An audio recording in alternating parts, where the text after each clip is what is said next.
नमस्कार भारतवासियों। साहस, शक्ति और ज्ञान के प्रतीक स्वामी विवेकानंद जी एक ऐसा नाम जिन्होंने हमें खुद पर विश्वास करना सिखाया। स्वामी जी को नमन करते हुए आज की इस कड़ी अस्थायी कार्य की शुरुआत भाग 1 में आपका स्वागत है। भाइयों एवं बहनों, पिछली कड़ी लंदन प्रवास भाग 2 में हमने विस्तार से स्वामी जी के लंदन प्रवास एवं कार्य विस्तार को जाना था। आज की इस कड़ी अस्थायी कार्य की शुरुआत भाग 1 में हम क्रमशः आगे बढ़ेंगे। 6 दिसंबर 1894 शुक्रवार को स्वामी जी न्यूयॉर्क पहुंचे, परंतु ये यात्रा उनके लिए बड़ी आनंददायक नहीं हुई, क्योंकि समुद्र तूफान के कारण स्वामी जी का मन विक्षुब्ध था और उन्हें कई दिनों तक समुद्र पीड़ा भी हुई थी। न्यूयॉर्क पहुंचने के पूर्व घने कोहरे के कारण उनके जहाज को काफी समय तक समुद्र में खड़े रहना पड़ा था, क्योंकि कुछ दिखाई ही नहीं दे रहा था। न्यूयॉर्क लौटकर वह 228 वेस्ट 39 नंबर स्ट्रीट के मकान में ठहरे।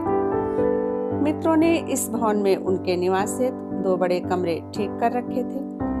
9 दिसंबर सोमवार से ही उनकी न्यूयॉर्क की कक्षाएं आरंभ हो गईं। स्वामी जी की न्यूयॉर्क में आकर स्वामी जी को रंग भेद के कारण उपयुक्त मोहल्ले में उचित मकान या परिवेश नहीं मिला और इस कारण वह एक निरादृत मोहल्ले में ही किराए का मकान लेने को बाध्य हुए। स्वामी जी जैसा परिवेश तथा जैसे लोगों का सानिध्य उन्हें चाहिए था, वैसा कुछ नहीं मिला।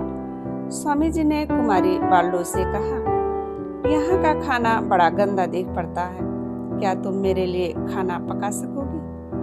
बाल्डो ने तुरंत ही गृह स्वामी के पास जाकर रसोई घर के उपयोग की अनुमति ले ली।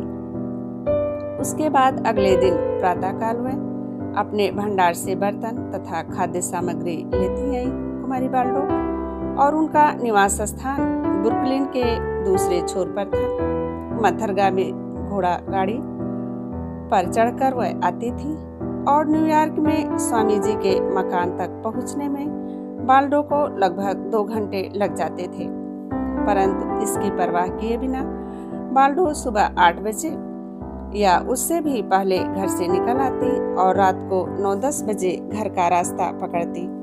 पर छुट्टी के दिन इसके विपरीत व्यवस्था होती। उस दिन स्वामी जी छकड़ा गाड़ी पर 2 घंटे का रास्ता तय करते हुए घर पर उनके जाकर के बाल्डो के घर पर खाना पकाते और सहज साधारण घर की शांति एवं स्वाधीनता के बीच उन्हें बड़ा आराम मिलता था। धर्माचार्यों के बारे में कुमारी बाल्डो को काफी अनुभव था। अपने दीर्घकालीन ज्ञान अन्वेषण के दौरान उन्होंने अनेक शिक्षकों के चरण तले आश्रय लिया था, परंतु 2-4 दिन पहले या बाद में वह देखती कि सभी के स्वभाव में दोष है, अतः उन्हें सदा भय लगा रहता था कि कहीं इन हिंदू सन्यासी के स्वभाव में भी वैसा कोई दोष ना दिख जाए। ऐसे दोषों के लक्षण देखने के लिए वह बड़ी तीक्ष्ण दृष्टि रखती थी और वह लक्षण उनकी निगाह में आ भी गए। उस दिन स्वामी जी तथा वह एक बैठक खाने में उपस्थित थे।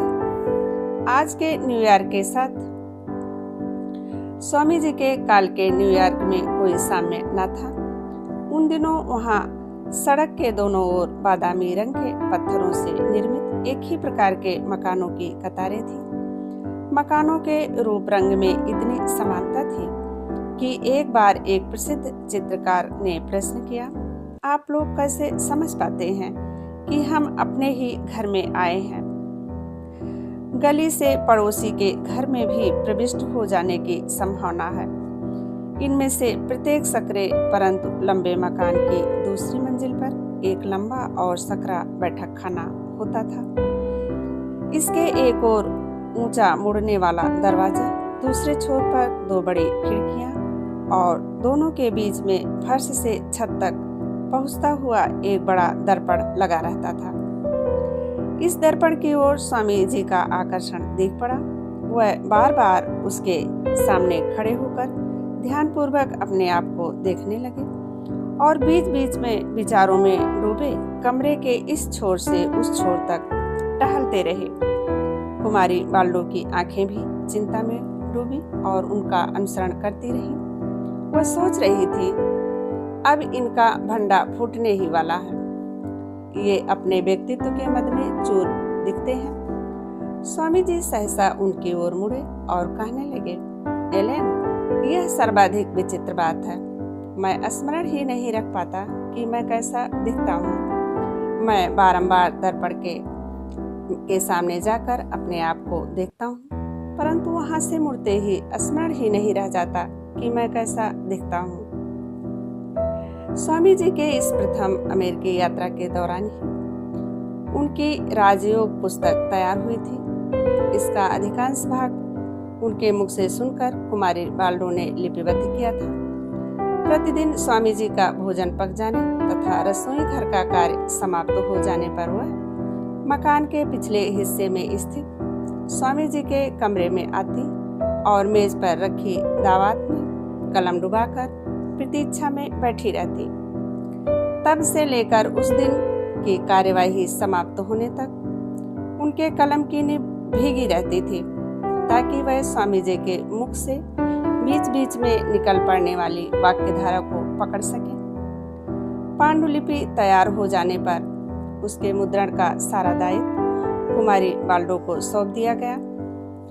घर संभालने तथा अन्य व्यक्तिगत कार्यों का भार बाल्डो पर छोड़कर स्वामी जी अपने वास्तविक कार्य वेदांत प्रचार में पूर्ण रूप से मनोयोग करने में समर्थ हुए थे।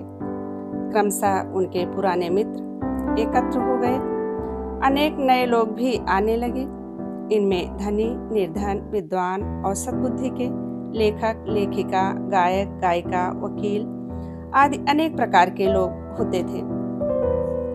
स्वामी जी ने स्टर्डी महोदय को फरवरी 1896 ईस्वी में जो पत्र लिखा था, उससे भी उनकी न्यूयॉर्क की उन दिनों की कार्यप्रणाली के बारे में अच्छी जानकारी मिल जाती है।